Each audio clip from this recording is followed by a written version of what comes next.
Ya desivasam tigit uçtu demez mi bak? Yan taraftan tutsak şu. Hem de buldu ya. Şimdi resmi o şu tane mi? Bize kadar geldim o dividend gibi sorar bakasa. O koyalım.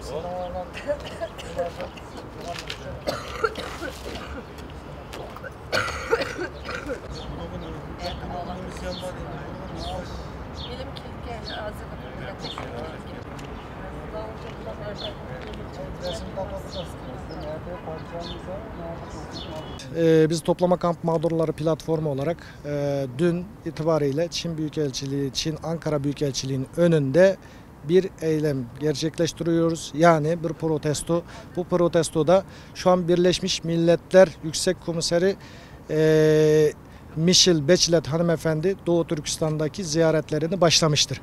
Ve bundan dolayı da aynı zamanda BBC'de Doğu Türkistan'daki sadece bir tane ilçeden 20 bine yakın insanın tutuklandığı ve oradaki insanların 2300'ünü hackerliğe ele geçirdiği fotoğraflar şu an bütün dünyanın gündeminde. Ve bundan dolayı da şu anki bu platformda olan arkadaşlar tamamen kimisinin annesi, kimisinin babası, kimisinin kardeşi, kimisinin çocuğu ve kimisinin de dedesi o toplama kamplarda, kimisinin katledildiği, kimisinin hiçbir haberi yok, kimisi keyfi olarak 10 sene, 15 sene hapse çarptırılmış durumda. Ve dolayısıyla biz Çin'e bunların gerçek olduğunu Çin Büyükelçiliği'nin önüne yayarak bunun bir gerçek olduğunu, şu 21. yüzyılda eğer bunun aksini Çin iddia ediyorsa çıksın gelsinler. Benim kardeşim nerede, eniştem nerede, benim Türkiye'de yüksek lisansını bitirerek oraya dönen 4 tane arkadaşım nerede? Bunları söylesinler, bize göstersinler. Bir video kadar yakınız. Eğer bunun aksini bunu söyleyemiyorsa demek ki Çin yalan söylüyor. Ve dolayısıyla biz Michelle Bachelet hanımdan bu gerçekleri ortaya koyarak şu an dünyada 8 ülke tarafından soykırım olarak kabul edilen Doğu Türkistan'daki Uygur soykırımını aynı şekilde Birleşmiş Milletler'de de soykırım olarak ilan etmesini ve o toplama kampının bütün 21. yüzyılda insanların yüz karası olan o toplama kamplarının bir an önce kapatılmasını ve insanların serbest bırakılmasını ve suçluların en ağır şekilde cezalandırılmasını istemek için Çin Büyükelçiliği'nin önündeyiz. Ve buradan biz Türkiye Cumhuriyeti vatandaşı olarak ben aynı zamanda ilk önce Sayın Cumhurbaşkanımız Recep Tayyip Erdoğan'dan ve Sayın Dışişleri Bakanımızdan ve bütün TBMM'deki insan hakları inceleme komisyonu başkanımız Hakan Çavuşoğlu'ndan ve bütün inceleme heyetlerinden bu gündemi aynı şekilde Türkiye siyasetinde gündemde tutmasını. Neden? Bütün dünyada bu gündem olurken Türk siyasetinde bunun yeri yok. Biz aynı zamanda Türk soydaşı değil miydik Türkiye'nin?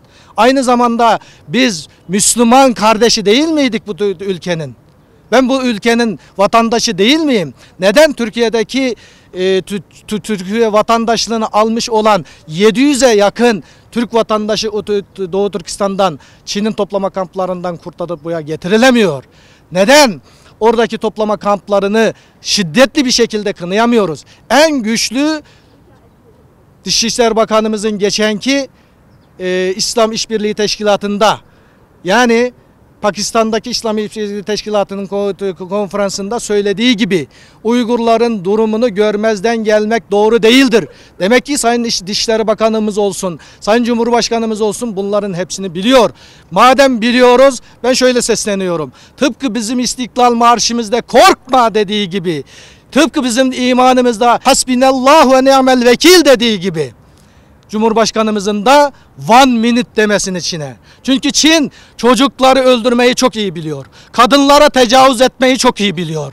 Çin çocukların iç karnındaki iç organları çalmayı çok iyi biliyor. Daha doğmamış bebekleri kadınların karınlarından söküp almasını çok iyi biliyor.